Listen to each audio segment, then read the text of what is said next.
Heyo, it's Joe, and today I'll be showing you everything that went into creating these Smart Doll University themed crew necks so you can make your own.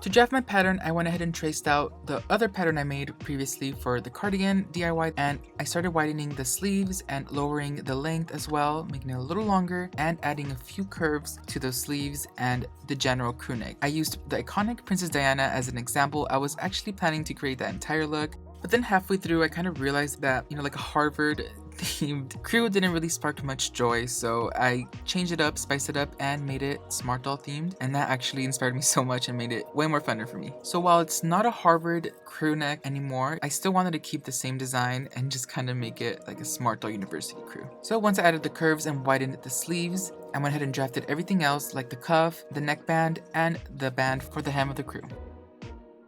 And now that we finished the pattern, it is time to test it out. Since the pattern I'm providing is a quarter of the actual piece that we're going to be sewing, I recommend you either print out 4 pieces, tape them all together, or even 2 and, create a half. That way you can only fold it once and you're all set. But I will say tracing it 4 times can be pretty annoying and tedious, since I did struggle a bit to kind of match them up. So with your pieces cut out, you should have a total of 5. Your big sweater piece, the neckband, the hemband, and 2 cuffs. So this sample is basically just to test out the sewing process and to make sure that the pattern fits well. So let's go ahead and try it on and see how it fits. And full disclosure, you do need to remove the head and the hands in order for this to be able to be put on. So upon trying it on, it confirmed my thoughts. I kind of nailed it on my first try, honestly. The length and everything looks amazing, and it's how I wanted it to be.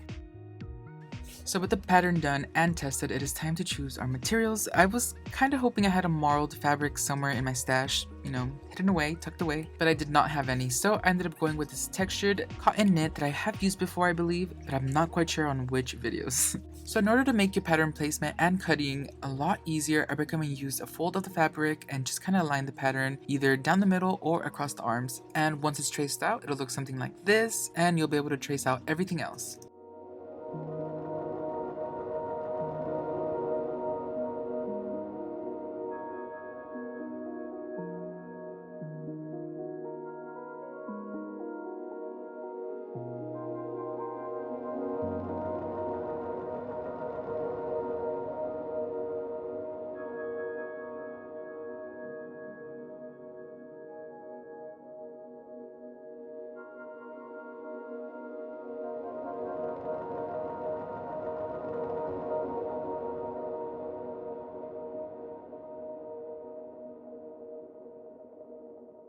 So once you cut out your pieces, there is one last final step you need to do that is very important, and that is marking both your center front and your center back on your biggest piece, which is like the big sweater piece, and that'll just make it a lot easier for you to sew on your neckband and your hembands later on once it's time to do that. You don't need to do this huge crazy line down the middle or anything, just make sure you mark the center front and center back of the seam allowances at the neckline and at the hem of the band.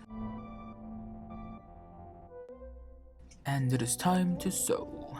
Alright, so whenever I start a project, and I cut my pieces out, I love to organize them neatly on like my little mat or something like that. That way they're just like laying there and they're perfectly set up for me to just reach for them whenever I need them. So to kick off our sewing, the first step we're going to do is go ahead and attach those cuffs. So with the right sides facing each other, let's go ahead and stitch those down.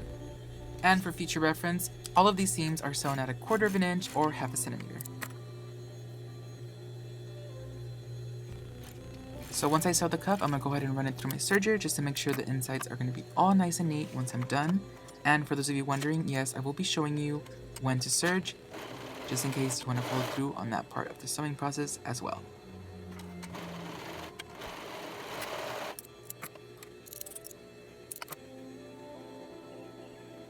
Next step after the cuffs is the neckband. So let's go ahead and sew both ends and trim some of that seam allowance right after. We do not want any bulk. We already know bulk is the enemy of doll sewing, and we reduce it as much as we can. And once you're done sewing those ends together and trimming, go ahead and fold it over into itself while making sure those seam allowances are matched up neatly. Now this is where those markings we made are going to come into play. Let's go ahead and match up the seam allowances from the neckband to one side, whichever can become your center back. It's all up to you, but just once you pick one side, stay consistent and make sure that those seam allowances on the bands are on the same side. So once you anchor that center back, you're going to find that the neckband is a little smaller than the actual neck hole on the bigger piece, and all you have to do is just kind of stretch it out to match them up and then just pin them in place. And then once you go to sew, make sure that you're tugging on the piece so they're aligned while you're stitching. And by doing this, you're not only aligning the pieces so they can be sewn correctly, you're also giving that neck hole some stretch. So kind of to break it down, since the neck hole on the bigger piece is a lot bigger, well, not a lot bigger, but kind of bigger than the neckband, when we stretch the neckband to the size of the neck hole and stitch it down, the neckband maintains that ease of the length of the neck hole, and that way once we release it, the neckband is able to kind of come back into its original size and kind of pull together the bigger end of the neck hole and make everything look like kind of puffy. My gosh, that was a mouthful. Now, for those of you who are going to search, let's go ahead and take a moment and do that.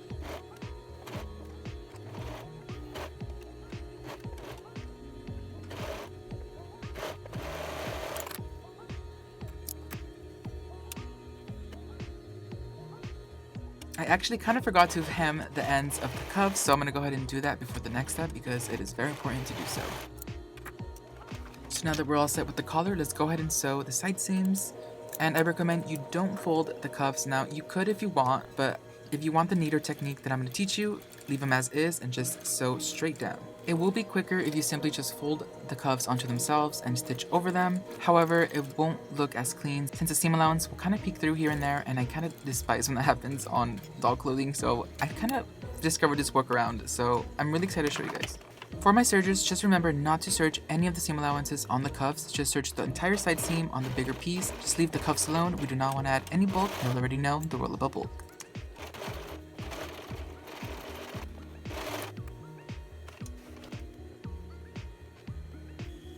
With our side seams being sewn, let's move on to the hemband.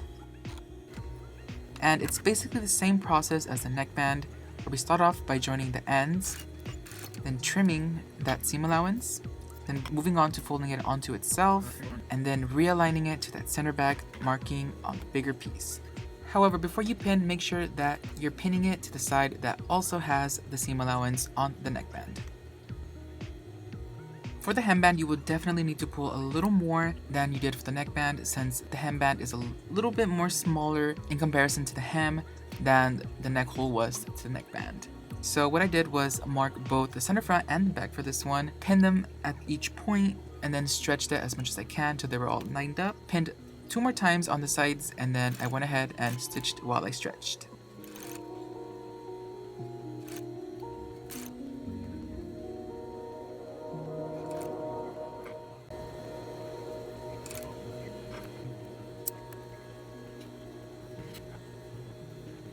And my fellow sergers, it is time to shine and serge that seam.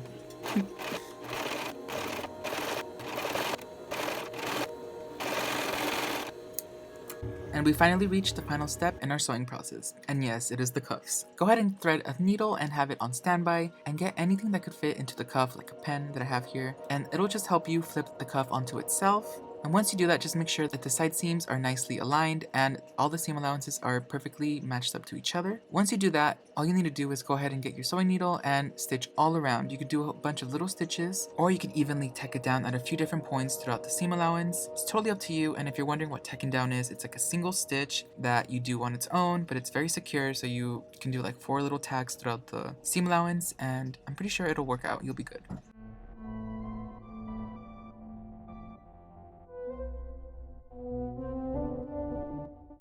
When hand stitching the cuff, I like to start at the seam allowance and then work my way all around. But if you're going to tack it down, do 4 evenly spaced tacks and you'll be all set.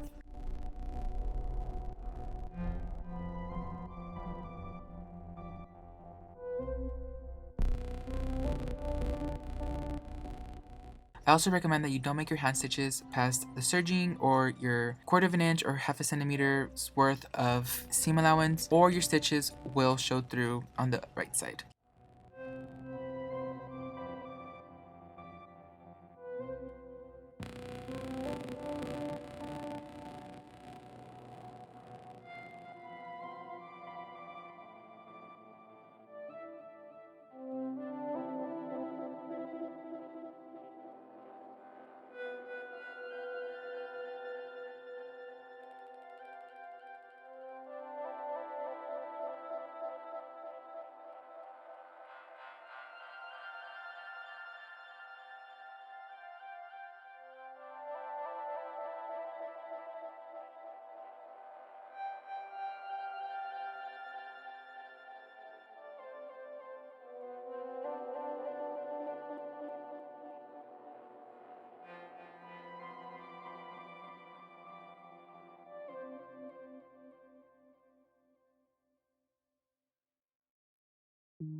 And now that we're done sewing, our crewnecks look something like this. And remember that poofiness I told you in the band when it kind of comes back to its original size that it creates? There's the poofiness at the hem of the crewneck. And that is the effect of using a smaller band than the actual width you're sewing it onto. It'll kind of puff it up once it goes back to its original size.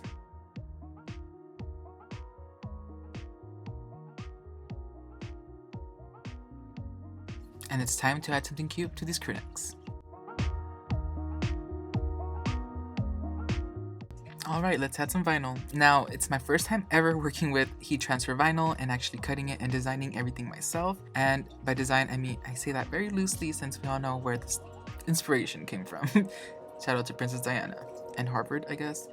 Well, that aside, I saved you guys all the trouble and kind of designed everything off cam and transferred it and did that whole hassle. It's my first time, so I didn't feel comfortable kind of documenting everything and kind of giving advice on how to do it. So I'm just gonna let you guys watch and enjoy. That being said, it does not mean that I won't be doing this in the future. So what I'm doing to the crewnecks right now is just marking them and preparing them for positioning the vinyl on them. And I will have a little fun haul. If you guys want to get like vinyl cutting tools and stuff like that for a great price, hit up your dollar store. I got these all there and they're amazing. These are actually like little cake decorating tools for like fondant, but I'm pretty sure they'll work great on polymer clays and all sort of stuff like that. So great steal, amazing finds. I 10 out of 10 recommend.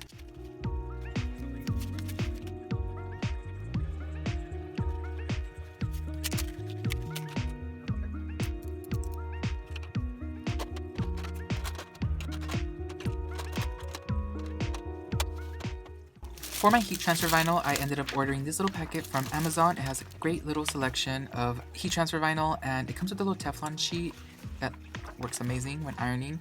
And if you're wondering why there's a little piece cut out, I actually sent my homegirl, Magical Grill Kit Kat, a little piece for a future collab that is currently in the works, coming next week. And I also got this little metallic bundle. However, it's the adhesive vinyl. It's not heat transfer, so it cannot be used for this project. So if you're going to be using heat transfer vinyl, make sure that whatever you're buying does say HTV or mentions some sort of heat transferring on there. Otherwise, it is the other one, which is more for hard surfaces and stuff like that. So my biggest worry during this whole project, well, like this part of the process, was basically my positioning of my vinyl. I was like so scared that I would do something that would cause me to mess up or end up wasting vinyl. So I ended up cutting a little like bigger pieces than I needed for the cutting sheets just to make sure and play it safe, which ended up kind of backfiring since I ended up wasting a good amount of scraps, but do not worry, I ended up cutting them later and saving those little tiny scraps for whatever projects I'll need in the future.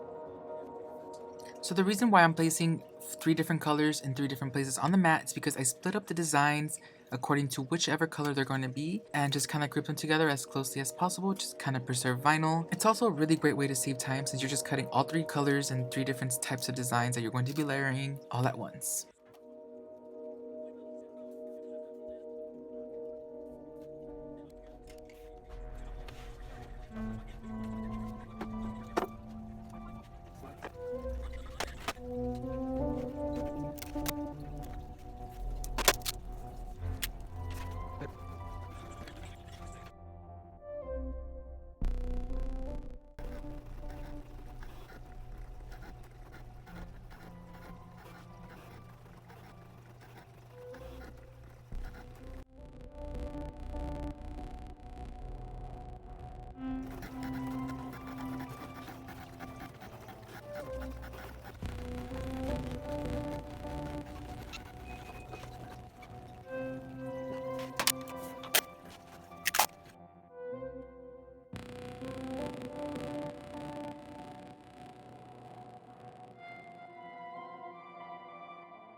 So now that I've separated each little design into its own little tiny piece, I went ahead and started weeding, which is basically the process of removing any negative space, which is like the vinyl you're not going to be using, pulling it off until only the design that you're going to be ironing on is left.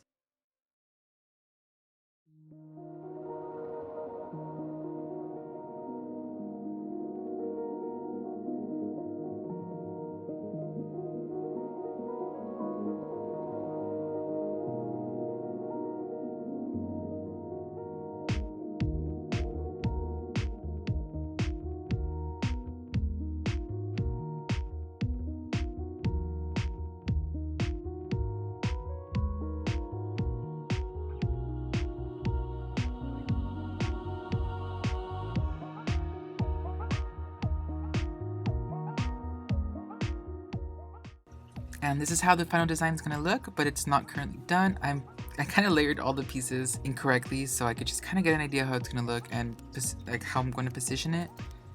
But you can't do it like that, otherwise it'll look horrible and it won't work out. So you have to do them in layers, starting off with the first layer, and the second, and then the final one, which is gonna be on the top.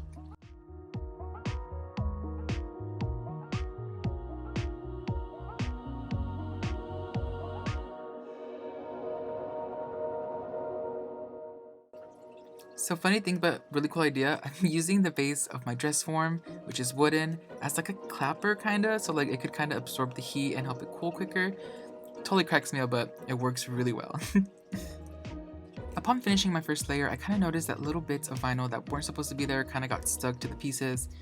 However, luckily they were facing the wrong way, so they got like stuck to the plastic. Worked for me, I'll take it. But then I noticed the big mistake. This.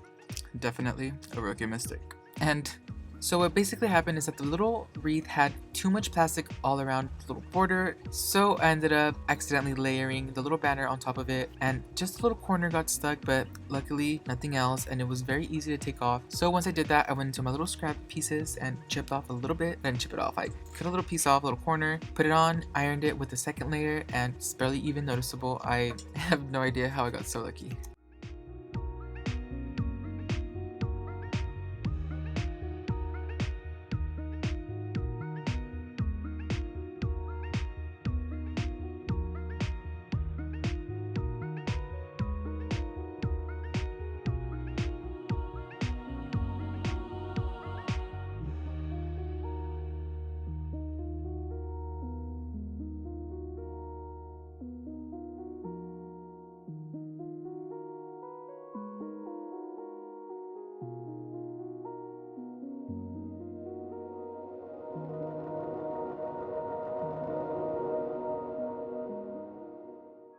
And after ironing all the layers and letting it cool, this is how it looks. I'm honestly really happy with it, but I'm also wondering what colors would you guys like to see on this design? Let me know in the comments below. I'm very curious. With that aside, let's move on to the back. I honestly wasn't planning to do the back, but I don't know where I just added 3 little stars just randomly, and the Smart Doll logo on the back with like the little piece was meant to be like the bigger version of the one on the front, so I could layer the one on the front over it, and so I could have a little border, like a little contrasting color. But the Brothers Canvas Workshop kind of didn't process my file as well as it did with the other one. I ended up making it a little bigger, but it still didn't fit the way I wanted it to, so alas, I added it to the back. With the back being done on this one, it's time to move on to the second one, and I ended up going with a greener tone just to see how it would look, and I honestly really love it. I'm gonna go ahead and shut up and let you guys watch the rest of this in peace.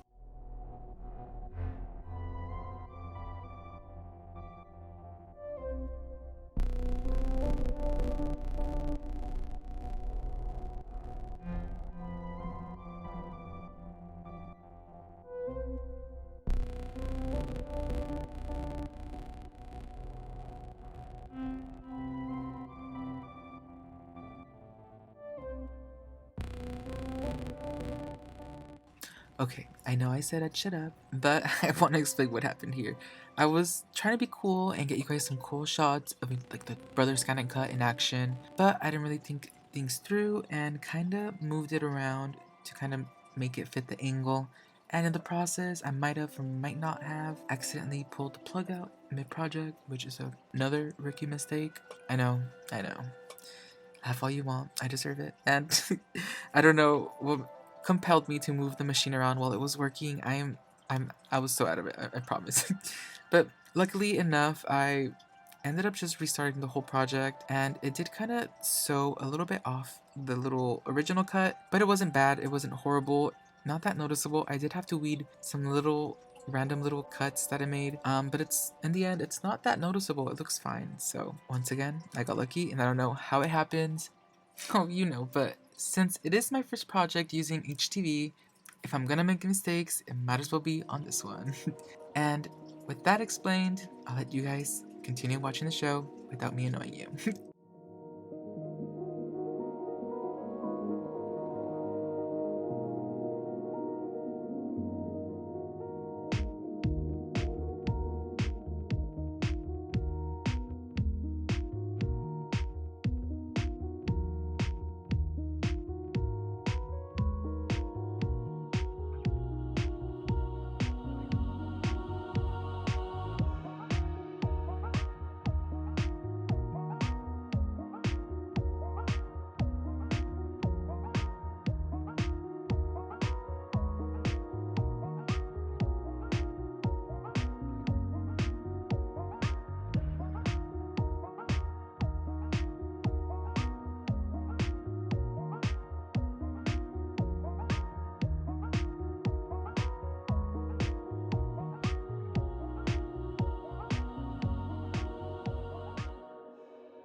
Thank you so much for watching today's video. I really hope you enjoyed today's crew neck. Even Chi is wondering if she could get a like or a comment telling her how cute she looks down below. Don't disappoint Chi. Do it, please. And if you still got that doll sewing itch, go ahead and click one of the playlists on screen now. Thank you so much. Don't forget to sub.